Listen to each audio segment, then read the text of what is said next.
بسم اللہ الرحمن الرحیم۔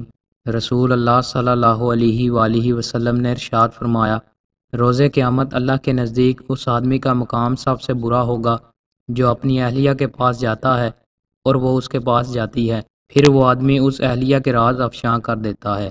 رسول اللہ صلی اللہ علیہ وآلہ وسلم نے ارشاد فرمایا، نکاح کے موقع پر نکاح کی تشہیر اور دف بجانا نکاح حلال اور حرام میں فرق کرتا ہے۔ رسول اللہ صلی اللہ علیہ وآلہ وسلم نے ارشاد فرمایا، کوئی عورت دوسری عورت کا نکاح نہ کرائے اور نہ کوئی عورت خود اپنا نکاح کرائے، کیونکہ وہ زانیہ ہے جو اپنا نکاح خود کرتی ہے۔